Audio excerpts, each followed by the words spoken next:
Claire was like, "Why do you drool when you sleep?" Well, hey, on that note, we just went live, Angie. Hey! Welcome! Hey, girl. Welcome to our very first evening of Curvy Girl Live. I'm here with Angie Lynch and Jasinda Wilder. We have Alice Clayton in the Facebook group, and she's barfing her brains out tonight. But she's going to be typing in between doing that because she's a warrior. She's like Beyonce.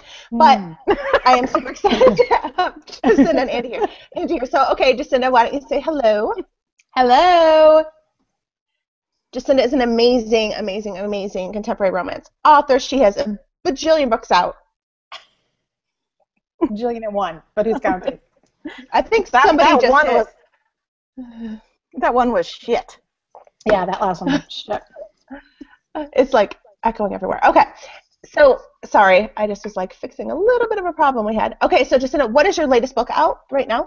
Oh, my latest book happens to be right here next to me. Oh, that's convenient. Thank you. It's captured with the third cover, because third time's the charm. It's a super steamy, hot contemporary romance that I wrote with my husband, Jack Wilder. Check it out. Really hot. Super hot. That is super hot. And are you going to be anywhere signing soon? I believe you are going to be in the Midwest, correct? Yes. Are people seeing us right now? Can you see me? I'm seeing you. Oh, it's going now. Never mind. Go ahead. Continue. Back to me. We're going to be leaving on Thursday for PennCon in Kansas City, Missouri, and we're super excited. I'm going to be giving a speech. So, yeah, it's be cool. You're going to be giving the keynote, correct? I am, yeah. That's a really huge deal. Yeah, it is. I'm used to speaking, but usually with other people, and so this will be like all by myself. So, do you have sort of like a topic you're supposed to be covering, or? Well, here's the thing that I'm kind of nervous about is there's going to be readers there and authors, and I don't know who my audience is going to be in particular at that moment. So I am going to kind of do a couple little bullet points, but if it's more readers than writers, then I want to kind of gear it towards my audience. So we'll see. I might just talk about something completely different than what I planned. Amazing. Well, I hope that it's like broadcast live so I can watch. I hope so too. From my living room.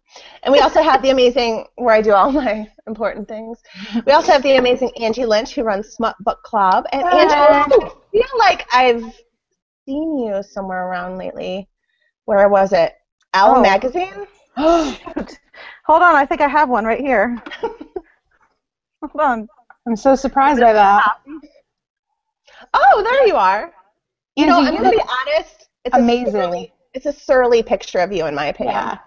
I know. On the cover. Sad. It's It's like smile more. it's looking into a mirror. Yes. It's hot. I love I'm it. in there. That's not me either, surprisingly. Shocking to me. That's the back of you.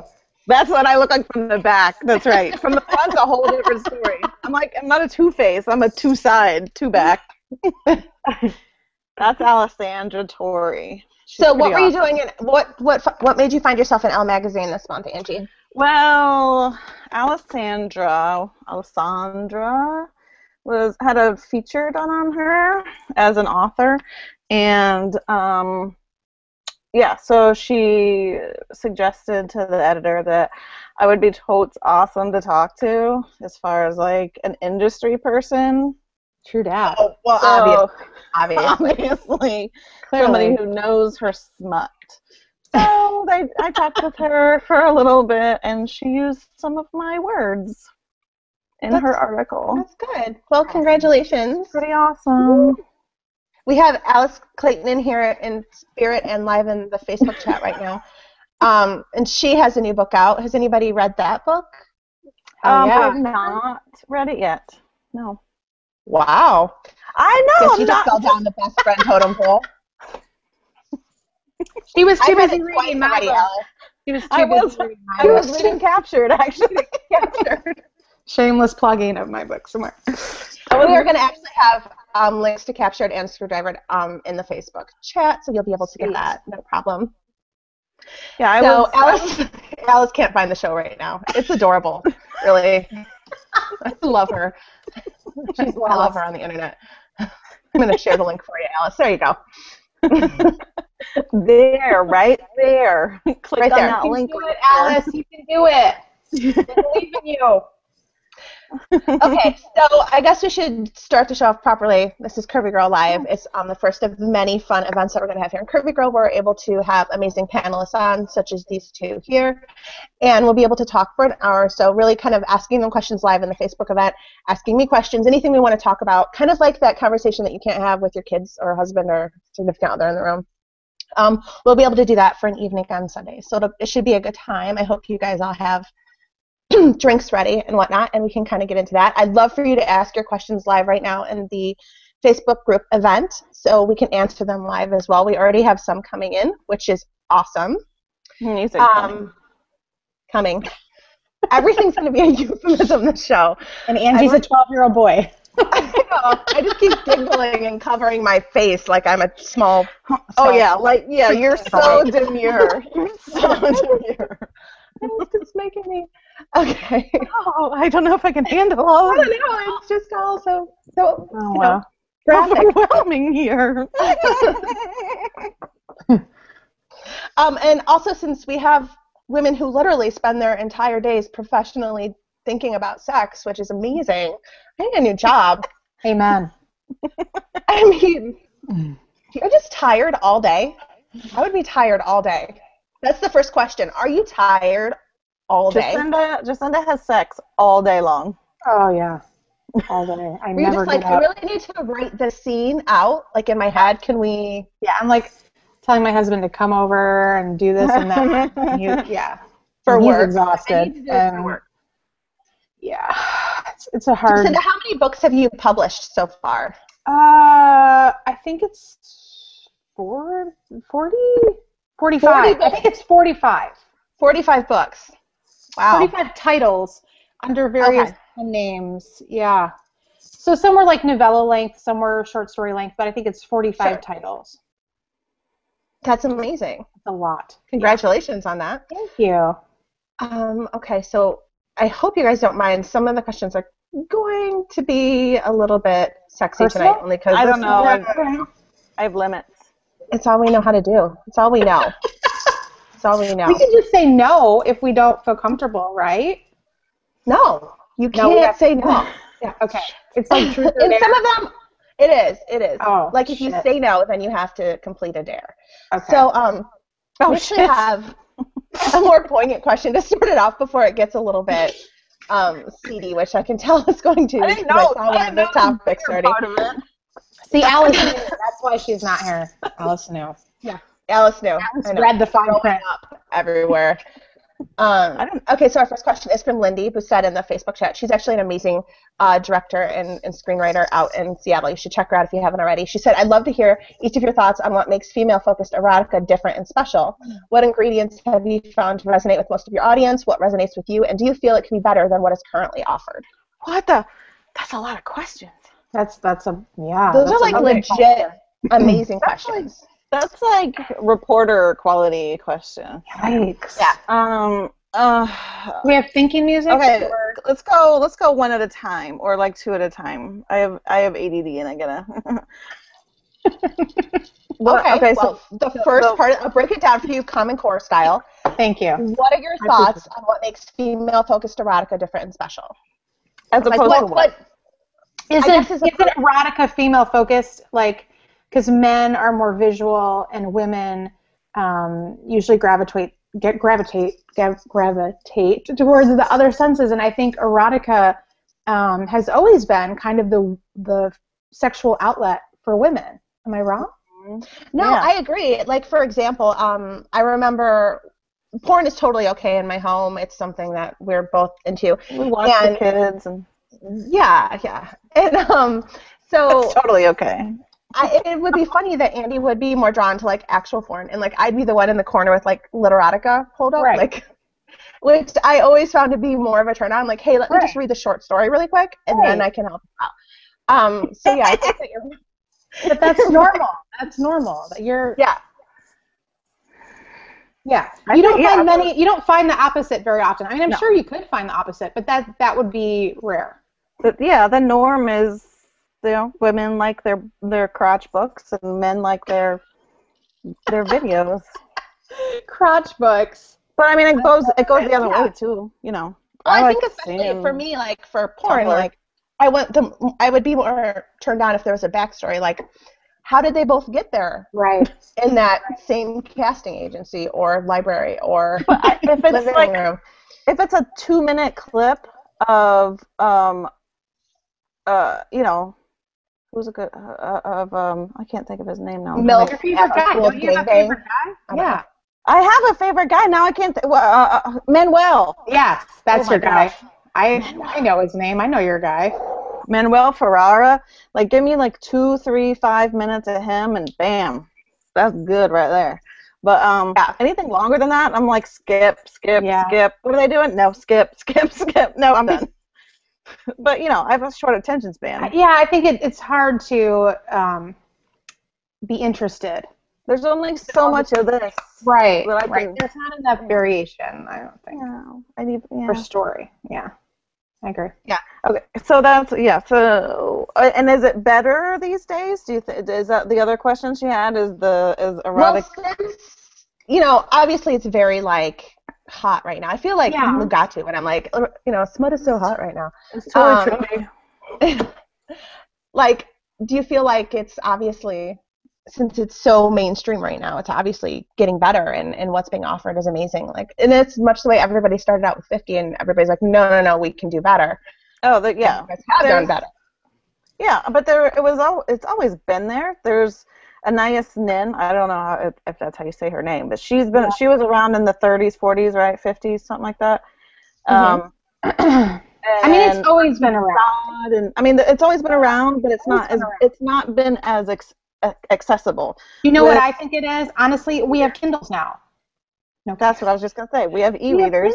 And before, women felt shame when they were reading those books. I know my mom used to get her box of books every month, and they were always, you know, steamy reads, but they came in like the box. You couldn't tell what they were, and you kept them in the back of the shelf. And now they're just, there's not that same kind of stigma. They're all in here. Right. So I just think it's more accessible, and I do think that 50 Shades brought it to the forefront and just made people notice this genre that was there all along. It just, you know, put a spotlight on it. I don't know why that did. I don't know why that book. Because it was all these Twilight moms that wanted more. They wanted to see Edward and Bella have graphic sex. Get it on. Yeah. And this was just basically that same group of moms. I remember I was one of the original Twilight moms.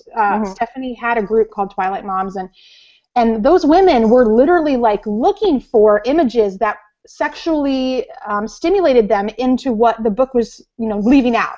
You know what I mean? And so that just kind of explored this yearning that a lot of women had and opened up these doors. So I think it started with Twilight and then just kind of built up. It was this long sexual explosion for this group of women that, you know. What a long build-up. Long build-up. Long glittery build-up. Good at that. Yeah. Jasinda is really good at that build-up. Well, I agree. I think, you know, you're right. It was, you know, Twilight was really accessible. And I think for a long time, women, especially, I mean, think of how many adult women read those YA novels. Oh, yeah. So, just wishing, like, and the rest, of course, is, like, up to our imagination, and suddenly it's, you know, like you said, in our fingertips. So this is, like, an amazing thing. So. Yeah. So good question, Lindy. I hope that answered your question. We have another question from Sarah Harrigan in the Facebook chat. She said, I would like to know how to approach my 3-year-old about touching herself. Oh, now I'm going to have to put my mom hat on for this one. I don't want to cause a body image issue by telling her no, but I don't want to witness it either. Okay, I just don't buy into the abstinence model, and I think it's very healthy. All right, this is what I've told my kids and still tell my kids, is that you could do whatever you want as long as if you stay clean, and we don't need to see. You have a bathroom to go to, and you have a bedroom to go to, and you're clean, and you don't need to tell anybody about it. If you want to do it, you're okay to do it. Just do it, you know, behind closed doors, and stay clean. So how many? You have 2 girls. 2 girls. How many kids do you have, Jasinda? I have 5. 11. 5 kids. Oh, so just a couple. I currently have 5. I could have another one any moment now. You know, can I throw out like a brand name? I can say whatever I want, right? Mm-hmm. Yeah. Okay. Yeah. A good tool that I've used to open up conversations with my kids is books, because we all love to read. I love to read. I think 3-year-old's a little bit young for that, but when my daughter was able to read, I got some American Girl doll books about her body. Yes, those are good. Those are amazing. And they just opened up conversations. They have ones for boys too. And so, they read them. My mom gave me a book, but then we never had conversations. For me, these just open up conversations with my kids. And same thing as Angie, things need to be kept private. Our bodies are private. They're beautiful and they're wonderful, and you can express yourself, but in private areas. So I think you just have to go with what your child's age is and use appropriate words and things they understand. Let them feel comfortable asking questions. I think that is so important. I think when we get in trouble as parents is when our kids don't feel comfortable coming to us. So try to keep the communication open. Absolutely. Yeah. I've got 2 boys and a girl, and it's such a huge difference what I've seen between the boys and the girls too. Yeah. The boys are so jokey and flamboyant with the entire thing. Like I probably remind them 4 to 5 times a day to stop touching themselves anywhere in my home. Yeah. And now that they're changing for gym class in school, I'm like a hawk about it. I'm like, seriously, don't wag it around when you're changing. Don't touch anybody else's when you're changing. It's not what we're doing. You do it at home in your bedroom. And but with my daughter, I can tell it's more almost like pleasure driven, but not in a sick way. I don't want to make that sound dirty, but I can see that it's more utilitarian than the boys who are just putting balls on everything in my house. So I feel like so glad I have girls. I know. I'm just so more confident. That is so true. Yeah, I'm more, detailed when I'm explaining to her what we can and can't do in front of other people. Because she sees them and she's like, oh, so we're doing this, and she's, Right. Yeah. So there's definitely a difference between the sexes, I have noticed. For sure. Alice, if you are upright currently, you do have a question in this Facebook chat from Roseanne, and she wants to know if you're going to be going to Vegas in October, because she would really love to meet you. Are either of you 2 girls going to be in Vegas also? I am. Thank you. I will not be in Vegas. I am. I was in Vegas last year. I'm sad to be missing this year, but there's just so many events, and going back to the same cities over and over, I'm trying to reach new readers and people that might not have been able to get to me. So that makes sense. Curvy Girl's also doing a retreat in Vegas in February. Oh, cool. If you guys are around and free, you can contact Rachel Smith and Curvy Girl Guide to get the amazing deal that we have for that. But definitely check it out. Vegas is fun, so you can see Angie, and if Alice produces I don't think herself. she's going. I don't think she'll be there. No? She's not going? No, I don't think so. I thought she was on the list. No? Yeah. Oh, don't ask me. I don't know. Okay, well, I'm plugging in my power. No. Jury's out. I can pull it up on the computer.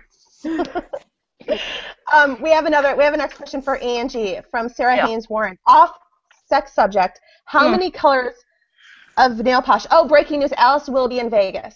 I knew that. Yay! She'll be there in a white leather jumpsuit. It's been confirmed. I stalk her all the time. I feel like CNN. Breaking news. In her teaks. Yeah, with a pompadour. She's getting really detailed in the text. Oh. I mean, awesome. Alice will be there, pompadour, white jumpsuit. Can't miss her. Awesome. Can't miss her. Angie, how many colors of nail polish are you wearing?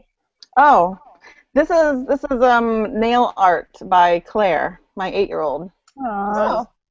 I have this. Oh, look at that. And then she tried stripes from Pinterest, and look, little polka dots. Did she do your makeup? Your one daughter does makeup too, right? Oh, she thinks she does. Oh. But no, I did. Does it look like a 10-year-old did it? No, she was pretty good, I thought, when you posted the photo. No, I fixed it. Wait, not breaking news. Alice just texted me also. She will be in Vegas. It's not breaking, but it's... Hey, breaking news. We're on a group chat, apparently, on our text. We're all checking our phones at different times. We're so good at technology in this chat. I just feel like we should apologize up front to everyone. I know. We've been drinking. Yes. A little bit. And stuffing her face. I showed the girls right before we went live that I always keep it classy on Hangouts. If you watch Last Call Brittany, which will be back this winter, so you have to watch. I'm on a really strict gluten-free paleo diet. Cheese ball diet? Is that what you said? It's a cheese ball diet? No, it's gluten-free. It's paleo. It's like what cavemen ate. It's like a cleanse. It is. It's I'm just getting back to my roots, like how they ate. It's like kale. Right. They ate electric yellow orange cheese balls.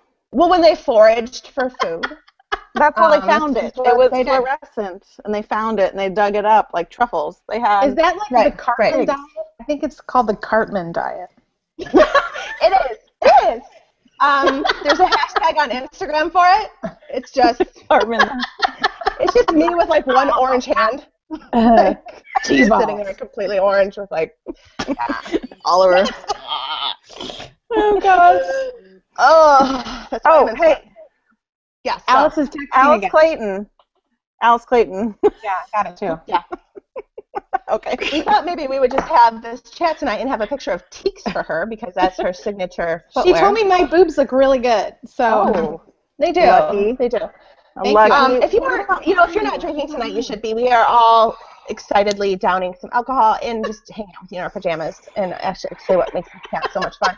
We have another question, and I'm just going to open this up to everyone in the panel as well as in the Facebook group for those of you who like porn video style. Do you seek out video porn, not reading about it as we all do? Manuel. That's about it. I have some saved. I want links. Question here. Mm-hmm. And it's from Teresa Barsotti, which I hope I'm saying your name correctly. There's so many ways to pronounce it. I don't want to butcher it. And as a Brittany who's forever had her name misspelled, I'm super scared of that. So I hope I pronounced it correctly. Do you seek out stuff made by women or that meets some particular ethical standard? Both my husband and I like porn, but are creeped out by the idea that there is exploitation involved in its production. It's a good question. That is a really good question.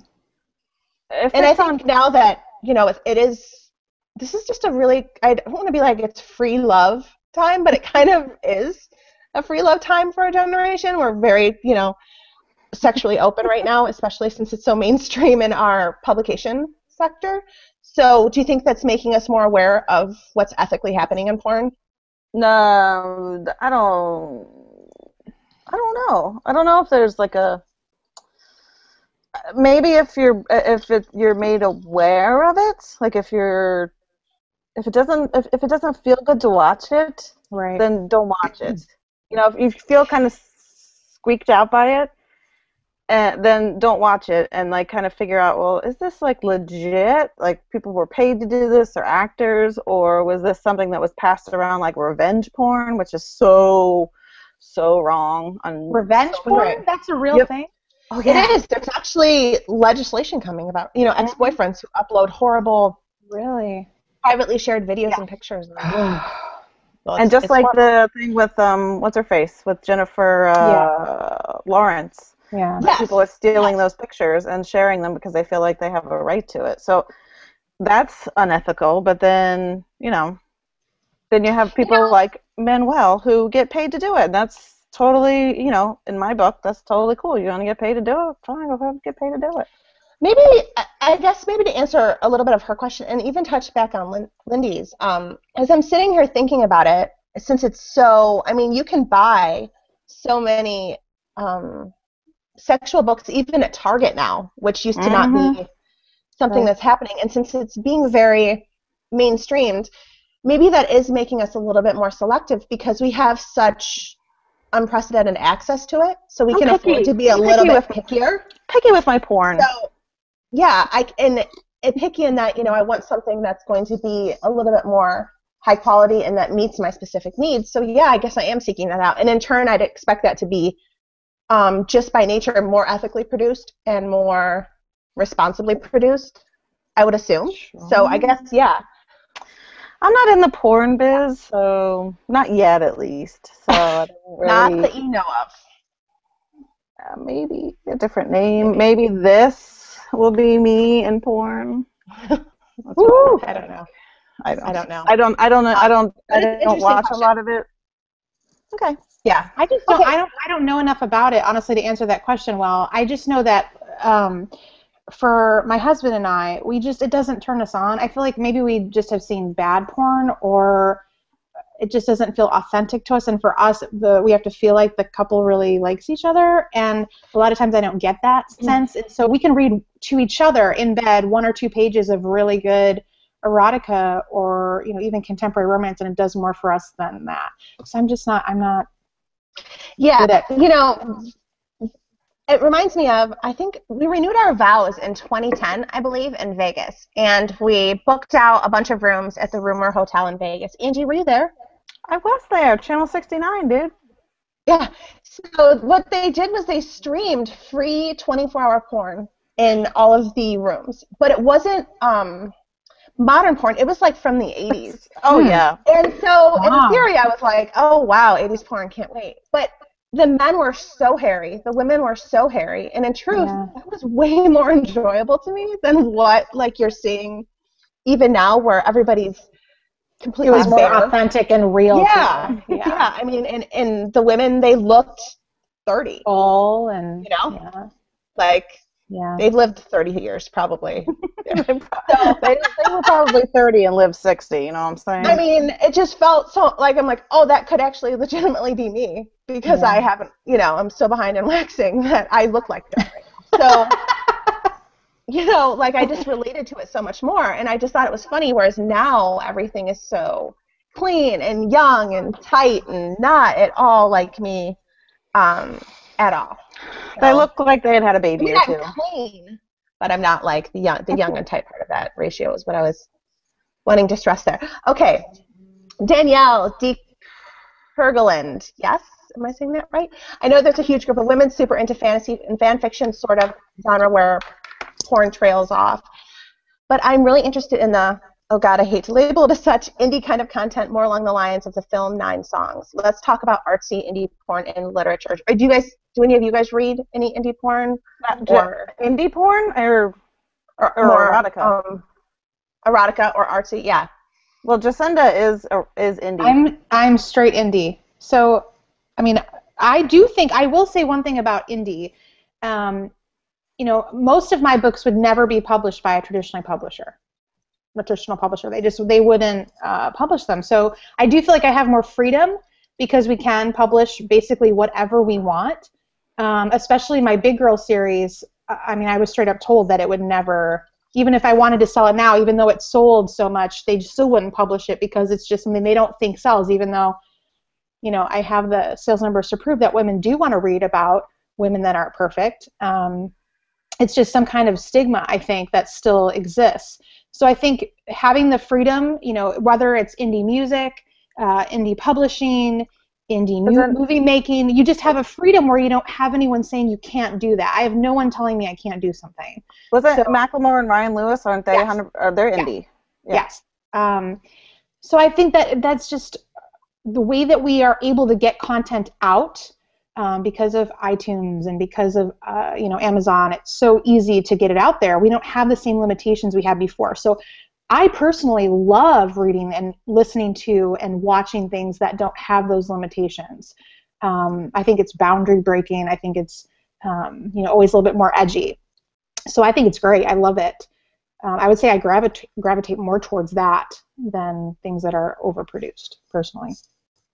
Yeah, I do. I honestly, I don't know if I don't pay attention to whether or not the book is indie or traditional publishing. I do know, but well, sometimes you don't know. I think there's some people readers that don't know. I mean, readers don't in general. No, I'm talking about me. Yeah. Personally, it's not that I'm seeking out only indie authors or only traditional published authors. I know there are blogs who do that, who do only indie and only happily ever after and only whatever. I don't only seek out those. I get to know an author and I really like the way they write, and I'm going to read them. A lot of authors are getting bought out who are indie, and I'm not going to stop reading them because they go traditional. Because I still, I read them both equally. I don't look at one against the other. I just kind of I rate them. I recommend them the same way. It's not like I'm giving extra points because I don't give points. But I'm not giving them extra or whatever just because they're indie.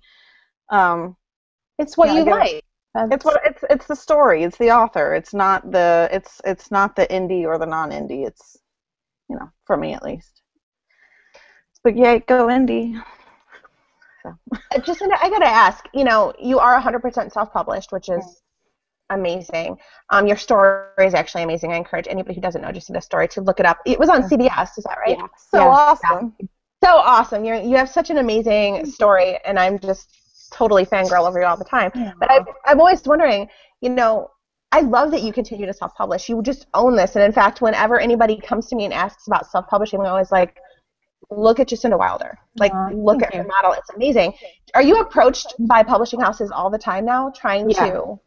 I can imagine.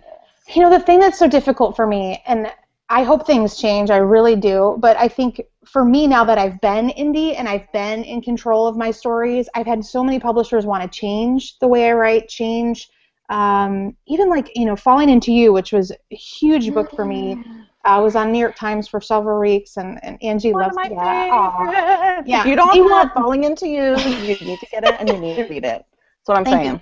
But even after it was so successful, they wanted me to change the ending of it because they just didn't like it. And I'm like, well, clearly people like it, because that's, and I think those things are still kind of working its way out where, the indie authors and the publisher are learning how to work together. And I hope one day we can get better, stronger partnerships. That would be awesome. But just everything that I've experienced has been kind of limiting, and I don't want to do that to myself or to my readers. So you also have an insanely rabid fan base online, which is I have amazing. Yeah. It blows my mind. An amazing model of how to really do a from the ground up campaign for yourself and promoting yourself as a woman. I'm endlessly amazed by it and super proud of you all the time. But I'll say this about from what I know, what Jasinda does as an indie author is that I shouldn't say it's a luxury, but you have the benefit of having your husband work with you so that there's two of you who are writing and promoting. A lot of authors, the vast majority, are just a woman sitting at her computer with her kids running around and it takes as much time as they spend writing, that same amount of time is spent promoting. Absolutely. So they're really lucky in that they have that dynamic that they can push the books out and get them promoted and do all that kind of stuff. So, but that's how she has. We're a unique model in our home. Yeah. Well, I agree. I love watching it unfold, and I love just seeing your success. Thank you. Both of you, not just Elle Magazine, Angie. You actually have a question. On the Facebook page that is, nothing to shake off. If you aren't aware, Angie actually owns Smut Book Club, which is a huge website. Obviously, huge website dealing with Google. Yes, Google huge. Erotica and Smut, and you really have your finger on the pulse of what women are reading and wanting to read. I know. I was like, I'm going to be straight-faced when I say this. Fuck that. Right. Yeah.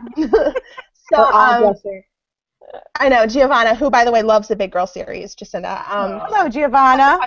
Hey, Angie, that says, when you started SBC, did you imagine being what it is today with 16,000 followers of women all over the world? That's huge.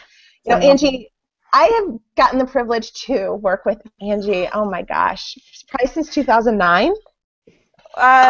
Maybe, I don't know. Maybe sooner. I've been doing this for since 2000, not the book thing, but I've been working online since 2006. I think we've been working together, 2008, 2009, I don't know. That's how long I've known you. Back in the day. How old is Gigi? If you would have asked me, I don't know. She's 5. If you would have asked me all those years ago, would Angie Lynch be the porn king of the internet? I'd have been like, no. Probably not. And yet, here she is, corralling, the international smut trade.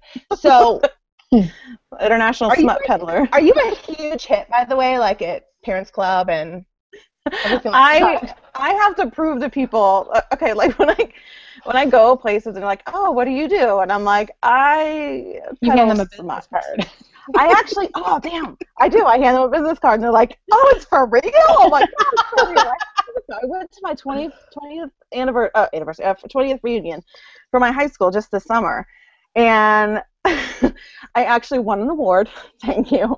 I won oddest job, so I have an award and everything. I wish I'd brought it in here, but I got that, and so I had to go up to accept the award, and they're like, "So, tell us about your job," and I'm like, "I sell smut," and they're like, "What? Can you say that again?"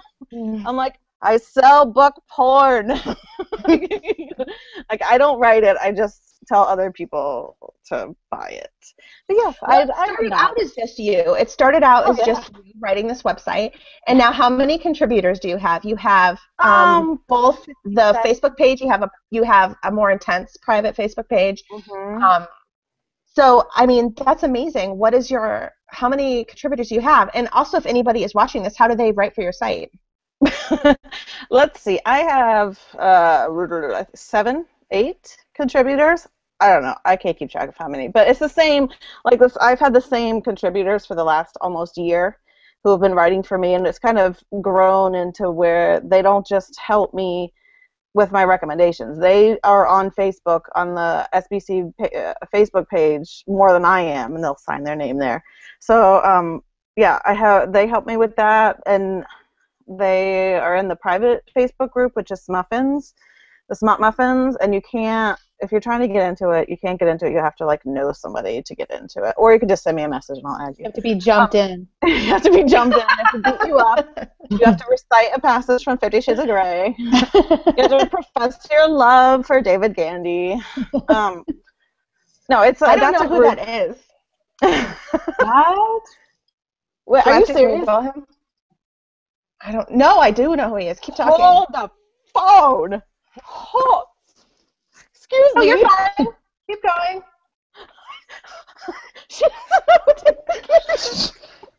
Angie's gonna have a heart attack. Okay, we'll go back to that. I just Googled him. He looks lovely.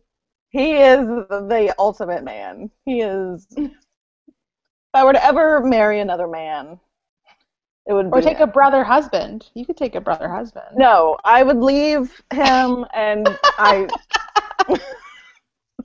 He's yesterday. Like, I have kids. No, I have David Gandy. No. God. No. Ew. Anyway, okay, where did I started doing this from my personal, are we talking about me now? Yeah, we're talking about me and where I came from. It's all about you now. Next Other than Under a Rock. I had my personal blog, A Whole Lot of Nothing, and then I started reading 50 Shades, like, beginning of 2012. And I was like, oh my God, I gotta tell people about this. But I was so embarrassed to tell people. Like, I remember being at Easter, I guess it was a month or two after I'd read it. I remember sitting at Easter with like my aunts and uncles, whatever. I'm like, I wonder if they know that I'm reading this. I wonder if I can talk about this with them. Like, I wonder if they're reading it too. And I felt like so embarrassed that they would like find out I was reading it. Anyway, so I felt brave, and I posted on my blog, and all of a sudden, like, as soon as I posted on my blog that I was reading it, and I thought, you know, if you want to read it, it's pretty cool, and like, you can get it on your Kindle, like, it's the first thing I ever read on my Kindle, you don't even have to show people that you're reading it. Holy crap, that's when, like, the flocks of people were coming, like, what should I read next? I read it, what should I read next? And I was like, I don't know, I'm reading this, and I didn't know about all of the plethora of book blogs that are out there, which, holy shit, there's a lot of book blogs out there. I just wasn't in that world at the time, so I didn't know about the whole, hey, if you like this, you should read this, because the stuff on Amazon, like the suggestions on Amazon are crap. Like, don't go buy that. So yeah, so I just started writing about it, and then I had a whole bunch of people who were like, okay, what should I read after this, and what should I read after this? And so it just kind of built over the next couple of months, and then I started having people message me and say, can you stop talking about the books, or can you do it someplace else? And I'm like, thanks very much, it's my blog. So anyway, so that's when I started Smut Book Club. Yeah. Well, that's amazing. It's been ever since, so since 2012. And yeah, it's pretty awesome. Well, it is pretty awesome. It's been awesome to, yeah, I mean, like, what does your husband feel about your job, out of curiosity? Next question. He's cool. I didn't know it was awkward Cool there. with it. No, he's cool with it.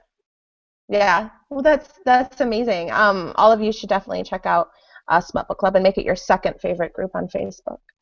So, yeah, we have a question from Amanda Burkhalter, and it's actually kind of a serious one. So, have you girls read the Sleeping Beauty series? No. The old Anne Rice? I haven't either. Yes. Mm-hmm. No? Not. Yes. Oh, I want to. Okay. Not that I don't want to, but I do. I just. Okay. Her question was, what are your thoughts on the erotic books like Sleeping Beauty series perpetuating rape culture in porn? I've actually not read that series. I've read many dark. They're considered dark erotica. I've read several. I wouldn't say many. I've read several dark erotica, and I just read one by Pepper Winters, who is well known in the dark erotica scene, where there's a lot of dubcon, which is dubious consent. One of my contributors, Lena, she'll read dubcon and even rape scenes, and she and I like reading dubcon too, which is funny because 2.5 years ago when I started this whole thing, I actually did a post on my personal blog about how dubcon was so wrong and how could people get off on that, and I was like, and I had a friend message me, and she was like, people have other viewpoints. And you can't judge people by what they like. They are not doing it like they're not actually going out and doing this. They're not going out and raping people. That's not what you're getting off on. You're getting off on the story and what's going on in the story. And that was one of those light bulb Oprah moments where I was like, oh, okay. So that's when I started reading some of the dark erotica, and I didn't feel bad about myself when I read it. It's not something I read all the time because it's so mentally taxing to read. Right. It seriously drains all of my emotions to read anything that's good, like Captive in the Dark by C.J. Roberts or Raw by Bella Aurora, which wasn't that dark, but it was still a little bit of the Stockholm Syndrome, a little. But there's Sky Warren does dark erotica, and she has some really good ones. So if as far as enjoying that kind of writing, it's all in context. It's all if it's a good story, if it's done well, it's okay to get off on it. It's not actually happening. It's fiction. It's fantasy. So anyway. Alice actually also, she texted me saying that she had read it. It wasn't her cup of tea, but she does know it has a huge fan base. It hasn't been anything I haven't read, just for the fact I don't read a lot of dark. I love to. I have a very comedy-driven brain, so even my erotic needs some sort of humor. But so but it's not what you like. That's why. Honestly, that's why I started having contributors to Smut Book Club, because I couldn't get to all of the areas. The list of subgenre within the genre is like enormous. You have biker smut, and you have monster smut. I've read dinosaurs. I've read some pig porn, which really, the pig porn really. I have a couple good-looking pigs. I'm going to throw that out there. That's right. Jasinda has a farm up in Michigan, so you're. The wheels are now turning. This was a shapeshifter pig. I don't know if your pig. Well, they keep getting out of their stall, so they're magic. It could be a shape-shifting pig. Bentley the pig might be a shapeshifter. And this possible. This little short story that I read was very pig-centric. He was eating corn and anyway, but there's all kinds. So that's why I had to add in all the contributors who have, their own special subgenre. Yeah, taste. Well, and I think honestly, it's neat to find out what we end up liking, especially women who are just getting to this. We actually had an anonymous email come in asking what book or series you would recommend for a newbie into erotica. She said that it actually helps boost your libido. Yeah. Which I found that it has. Do you girls agree? Yes. Both here in this chat tonight as well as in Facebook. I definitely think so as well. Because like we talked about before, it's very cerebral, at least for me. I'm assuming you guys would agree. What do you think is a really great intro to erotica book? besides and this is what I always people are like, Screwdriver and Alice Clayton Alice and is texting Jasinda me. Wilder. Yeah, I know. And Alice is texting me. She goes, "Hey, I've heard Screwdriver was good." Yeah. So is Wallbanger. Wallbanger is everyone's favorite. Everyone loves Wallbanger. You know, I think it's neat when women come in and bypass the usual intro, which is 50 Shades, obviously. I actually really like Jacinda's series, but what I think the first one I read, Falling Into You. No. Yes, you said it made you cry, correct, Angie? Hello, yes, it made me cry buckets. That was the first one I read, and I was like, oh my gosh! But then I really liked the Big Girl series. So the Big Girl series. Wow, I guess I'm better friends. Angie. I liked the Big Girl series, and I think Redhead and Big Girl are really good. I love Redhead. I think it depends I think you should always look at what other books you like, because, you know, the romance has, like you said, so many different subgenres. If you really love movies that make you laugh, like romantic comedy movies, then go towards that kind of erotica. If you love the Nicholas Sparks type movies that make you cry and you love feeling that really deep emotion, then read books that have those elements. I mean, you can find Into You with real, Jacinda's books have real actual sex, not like the Nicholas Sparks books. Yeah. So if you want a Nicholas Sparks book where they actually do it, and you hear and you read about them doing it, and you hear page after page after page after page after 30 minutes later, you're still reading the same damn. I know. There's so many boats and birds and rain kisses and sorry, I just am not. I can't. Yes. Here's all the confession. I've never read nor watched a Nicholas Sparks movie or book. Not that there's anything wrong with that. I just haven't. I've been tricked into 2 of his movies, is what I'll say. A paper bag on your head. Yeah. Where am I? I don't know. Oh my God, it's Nicholas Sparks. No. Yeah, it was not awesome. It was like one of them was the lucky one, and to this day, I was just like, oh. Isn't that Zac Efron? Yeah, Alice recommends the Samantha Young. Yes, on Dublin Street. Series. Very good. Okay. The anonymous question also had a second part, which I think is actually a really important part. Any other ideas on how to boost a girl's sex drive after kids and gaining weight? She seems to have lost it, even though my husband tells her that she's sexy, she can't get it into her mindset. Believe him. No, you know what? Seriously, like I am a firm believer that it's really you. Just take your husband out of this equation.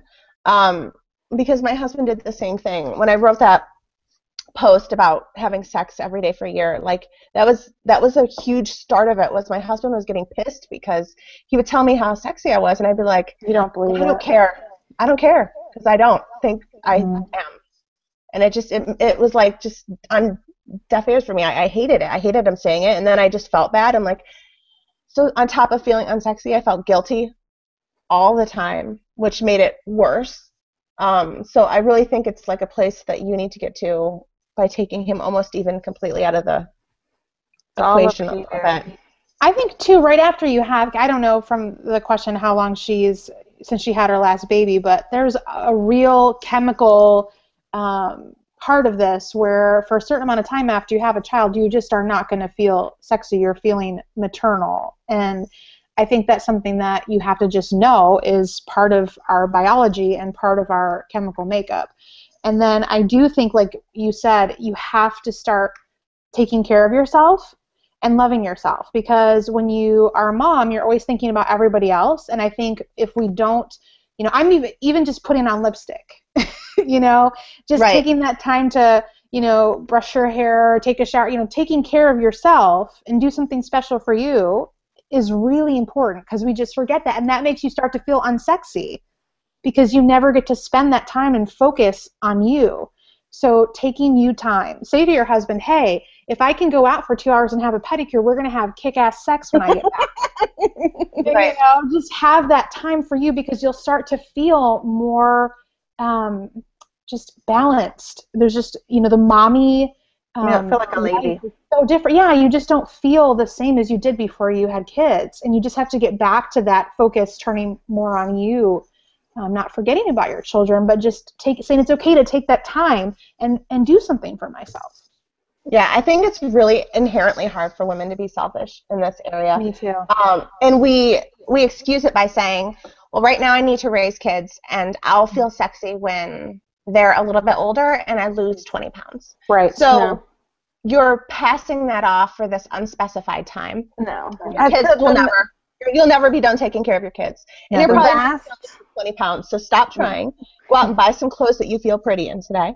Sexy undies. Yeah. And sexy undies, jeans that fit, a bra that fits. Doesn't even have to be, lingerie. Just get something that makes you feel pretty throughout the day as a normal human woman functioning in this day. Take this minute in the bedroom out, because that shit stays on for like 5 seconds. Yeah. Don't even worry about that one. Feel pretty for a 20-hour period of time in a great foundation piece and some jeans. Let me tell you. You can bone me any time of day after I find jeans that fit me. I realized about last March or April, I was like, I think my bras are a little old. And I thought back, I'm like, how old is my youngest daughter? Oh, she's 8. Yeah, they're 8 years old. Oh. And I'd gotten them. They had like the air pockets. I didn't have the air pockets anymore. They were gone. I had them like they were threadbare. I was like, I think I deserve some new bras. So I went to Soma, and I love Soma. I went to Soma, and I'm like, I need some bras, and she's like, oh my God, you do? She was almost laughing at the bra that I'm like, I know it's a little big for. She's like, oh yeah, honey, it's a big. You don't need to be. She's like, I'm gonna take that away. So she measured me, and I was like, I'm sorry. And she's like, don't. She goes, you do not get to apologize for anything to do with your body in here. And I was like, okay, I'm sorry. She's like, shut up. She's like, I'm going to measure you, and we're going to get you in something nice. And I'm like, okay, here's what I was wearing before. She's like, you're not wearing that ever again. She goes, don't even wear it. I'm like, okay. So she brought me, she measured me, and I thought I was thought I was in like, I thought it was a 42B, which is like the weirdest size you could ever like try to buy. You can't find that size anywhere except for the big girl store. They don't have that size at Target. But, so I thought she's like, you were not a 42B. I'm like, okay. So anyway, because I'm just used to like going in and like, I'll take this one and leaving. I didn't know like to get sized, and that like even within the sizes, you have different shapes and different, all kind of different stuff to go on, like around here. Like everybody's shape is different. So anyway, so I tried on maybe 20, which was like it was so laborious, but it was worth it in the end, because not even all of the ones in my size looked right. She like had me size on every single one that I was going to take out of the store. So anyway, I'm wearing one now. So I kind of asked you, like, did you find a bigger change in your confidence and whatnot just from that? Yes. As opposed to you can buy lingerie or anything like. Okay, hold on. I hit the window. She's actually showing up. Yeah. I don't have big boobs for my size. I have small. I mean, I'm a 40. I can confirm that you have really small chest, which is always interesting to me because according to fashion, there's only one type of plus size woman, and you're not it. You're not the one, Angie. You're not the one they make the clothes for. I'm sorry. I love that you can confirm. I can confirm she has small boobs. I've seen you for like 5 years. But this is like, look, like that. This is all me. Like, there's no padding or anything, but it's just the way it fits. Good. It looks good. Anyway, and you see my Kinsley and Soren and Nora. I know, I'm a huge Tiffany Rice fan, so I'm Tiffany Rice. Sure. Yeah. Anyway, but you walk around like with your boobs up where they're supposed to be, and your bra's not falling off your shoulders, and there's no back fat rolling off. Right. You're gonna feel good. And as soon as I started wearing these new bras, I was like, I feel good. I could wear different shirts now. I think we just keep romanticizing how we're supposed to feel in the bedroom. And the truth is, when I think about when I felt the sexiest was when I was so focused on just being a woman. And part of that was before I had kids and before I was even married was when I paid attention to what I was putting on my body. I spent money on clothes. Mm-hmm. I spent money on makeup. And those are things that as a mom, I sidelined for a good 4 years because I didn't think I was supposed to spend money or time on myself. And making that shift was huge for me to get my libido back because I was suddenly feeling like I deserve to feel attractive. And it had nothing to do with any it's not sex. romantic thing or sexy thing that I was wearing. Don't you feel like you almost need someone? I feel like, especially with my books and the women that I've talked to, you almost need someone to say to you, it's okay as a mom to do those things and to feel sexy. It's almost like giving you the permission that you're not just a mom, you're a woman and you're sexual. That didn't go away because you had a baby, and you can still feel that way. But it's also hearing that other people are doing it. True. Not doing it like sex, but like doing things like going out and buying a good bra or going out and buying a nice dress. That, if you have the means to do it, even if, it takes some saving to go out and do something for yourself and for your own body type too. Like I've not always been this size. I was about half this size in high school. I think you're gorgeous, Angie. Don't say that. Shush. Anyway, I'm telling you, it's just a fact. I'm not putting myself down. Okay. But I'm just saying that, like, you were very instrumental, Brittany, for saying, it doesn't matter what size it is. It's like, does it fit well? No, I swear to God, I tell every woman that. I can tell. And this was years ago. That don't fit you. Yeah. I cannot tell what size you are when you're wearing clothes that do. I would never guess what size you are if your clothes fit. But if your clothes don't fit, I could make a million guesses on what size you are not. Because you get sausage rolls and you get things that are too tight, and I actually went yesterday to Torrid. I've never been to Torrid, but I went there yesterday and I was looking for dresses. I've only seen it online. I've seen it in the mall, but I'm not a big mall shopper anyway. So I went and I was like, and I shop at Lane Bryant. I shop at, I have these capri pants on that I got from Lane Bryant a couple months ago that like fit me so well, and they make my ass look good. And I'm like, I didn't know my ass looked this good. Anyway, so I went to Torrid and I was trying on these dresses, and I'm like, I saw them online, and I was like, I'm not going to look good in that. But when I got them and I put them on, and in my size, I was like, look how cute I am. Like, look at me. Like, it actually fits me the way it's supposed to fit me. It's not, right. I'm not going to Target and trying to fit into the size 16 because that's as big as they go.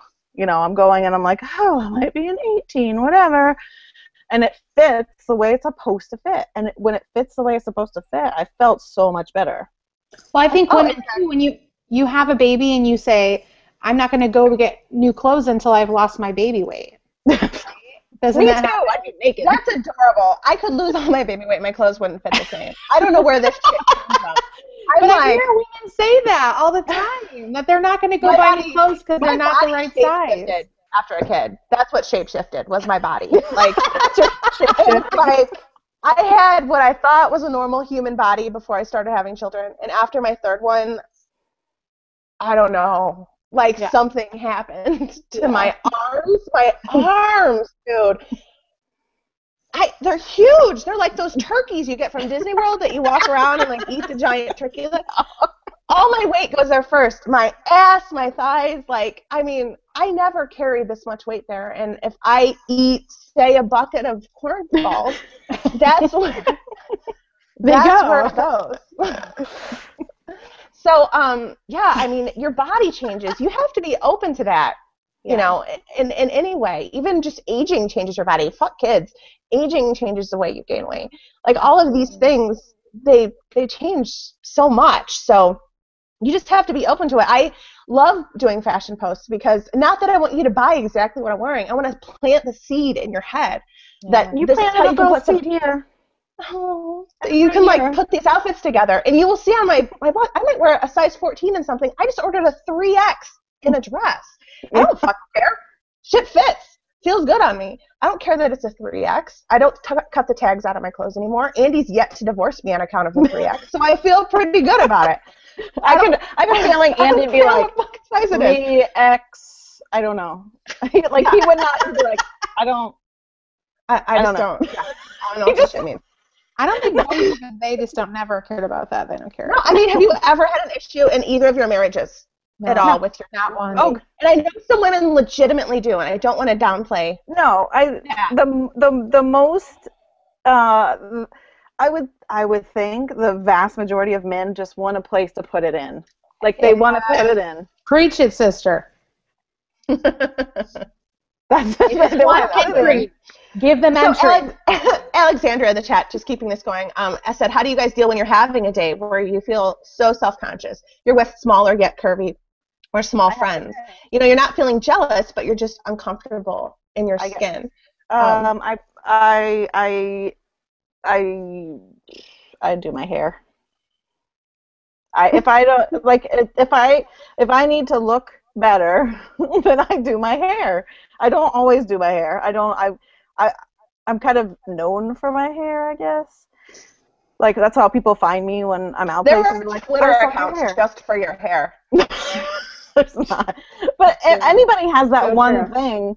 But everybody has that one thing that is really good on them, and I know that my hair is like the one good thing. So if I know I'm going out somewhere, if I know I feel like I need to look pretty today, then I'll do my hair. I do my hair like once every 2 weeks maybe.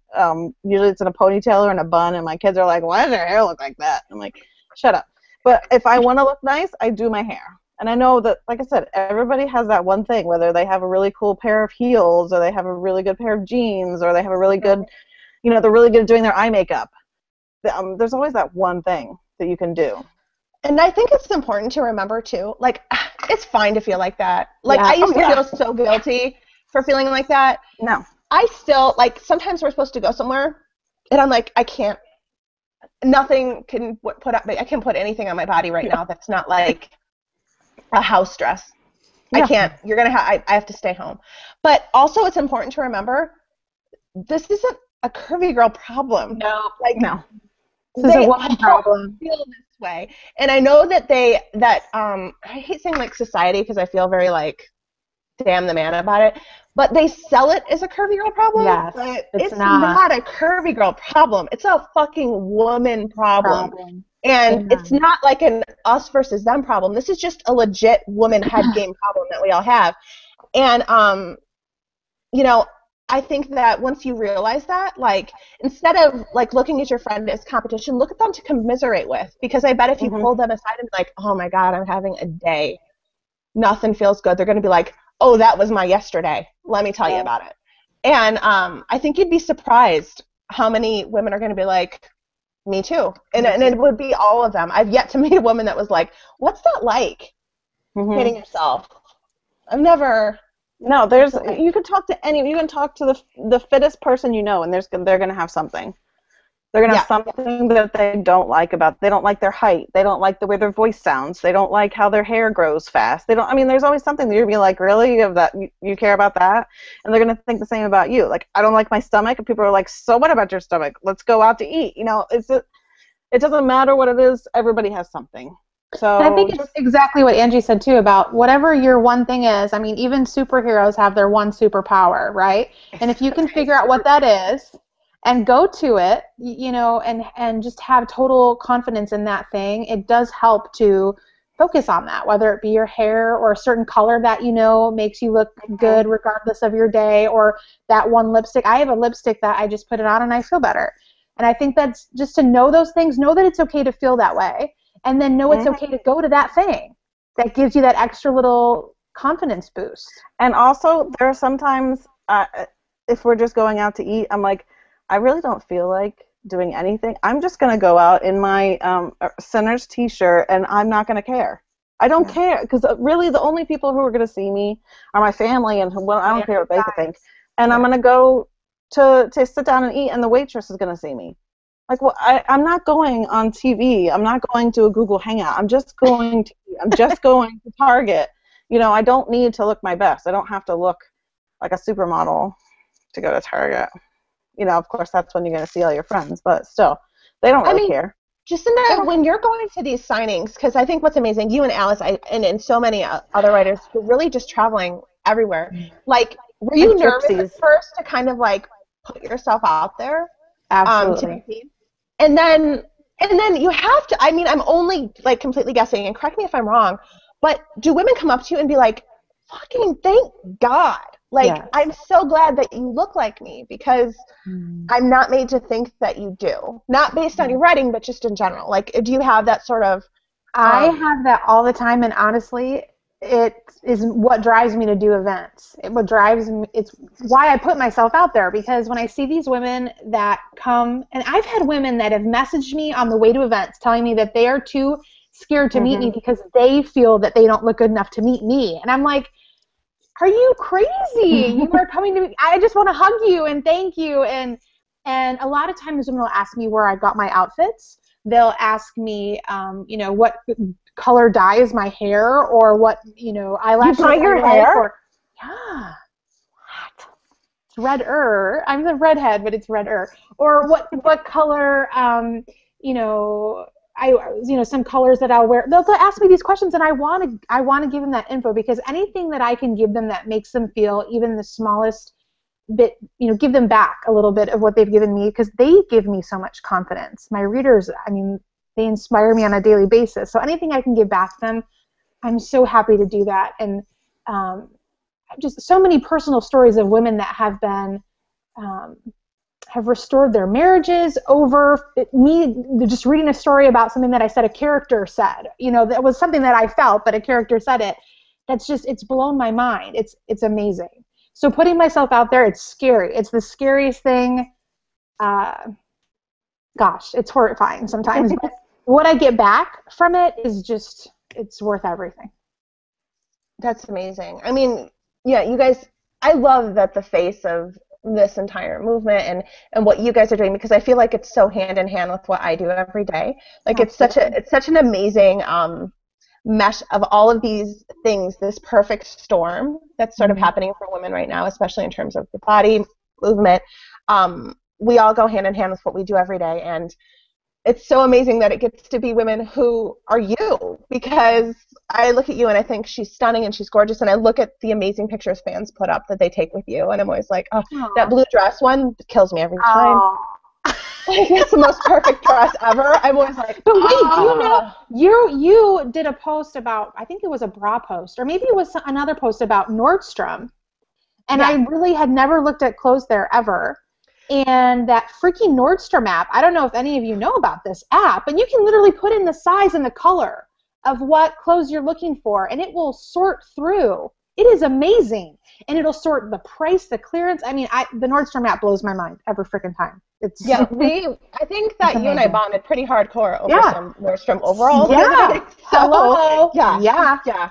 I'm so excited for that post next week. Love it. I just love that we get to do this sort of together, which is amazing. And I'm even the amazing emails I'm getting with women are saying thank you, and which is really great. And it's to both of you, because what you do is just really, really, really, really important. So whether you too, sister. Well, thank you. One thing that we talk about in the Smut Muffins group, there's a lot of sex talk in there. And one thing we found, one thing we really own up to is you own your sexuality, whatever it is. You're a freak, own yourself as being a freak. You want to have a mistress, own yourself as having a mistress. You want to, be a slave to someone, in that kind of a dynamic, then do that and be okay with it. It's your mom doesn't have to know, grandma doesn't have to know, but if you like pegging, then peg your husband. I've had so many questions. Okay. Before we end this evening. We're ending it with pegging? I don't know. I've never done it. It's not something that happens. I'm excited for the people that do it. I will say that. I did ask.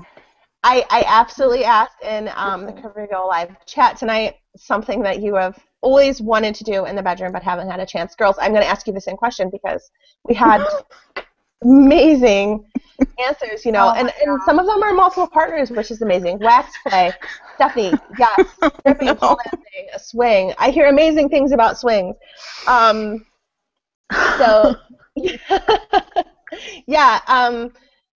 tons with multiple partners, both men and women, which I think is super interesting. And anal, which is something that's also, I'm a big fan. You should definitely do that.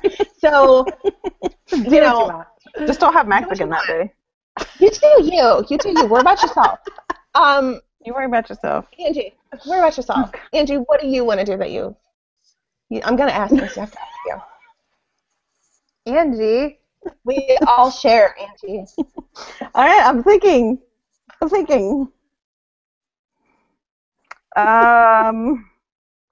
Voyeuristic. That's a good one. Yeah. That's a good one. What about you, Jasinda? Gosh, I don't know if there's anything I haven't done. Wait, no, I'm kidding. You do live on a farm. I do live on a farm. I guess the one thing that would be really cool to do is like, that sounds so stupid, I'm saying it out loud, but it's, I don't know, it's exciting to me. It's like going to a place that's like a, where people are, but they don't know you're having sex, but you are, but people are around. But I don't know what you call that. Like hidden Public sex. Public hidden sex. I don't want them to see me, but I want them to, I don't know what I want.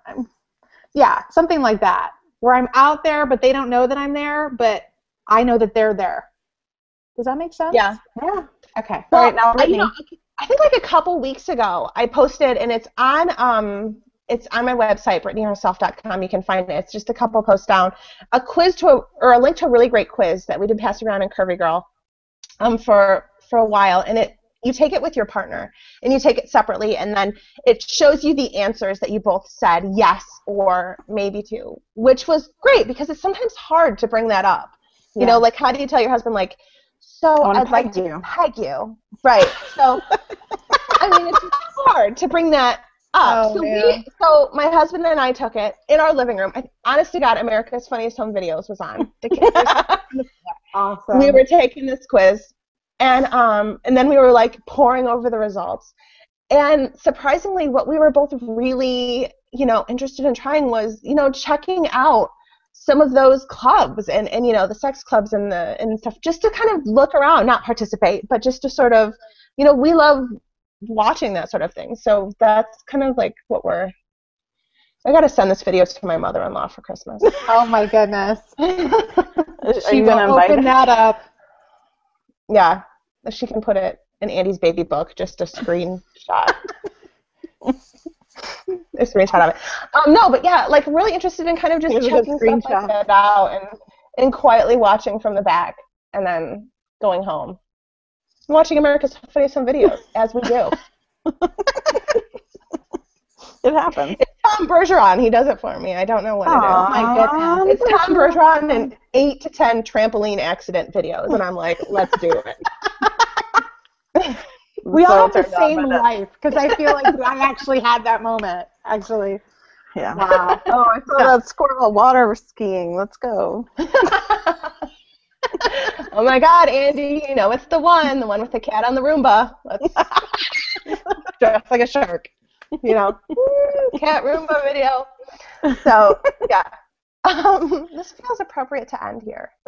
So, on such a high note. I've got to Netflix the entire last season of AFV. So, yeah.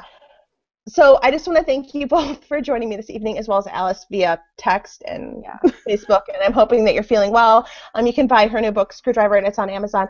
Jasinda, you are going to be, remind me again, we're in the Midwest. It's all one big state to me, and I live here. Yeah, it's PenCon in Kansas City, Missouri. Kansas City, Missouri. And what's the date for that? We're leaving Thursday. Thursday? It's this coming weekend.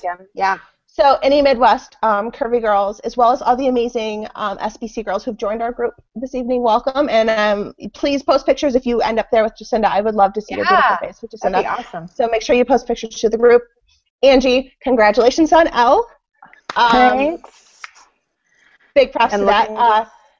And as always, check out smutbookclub.com. It's got amazing resources. I'll be in New York.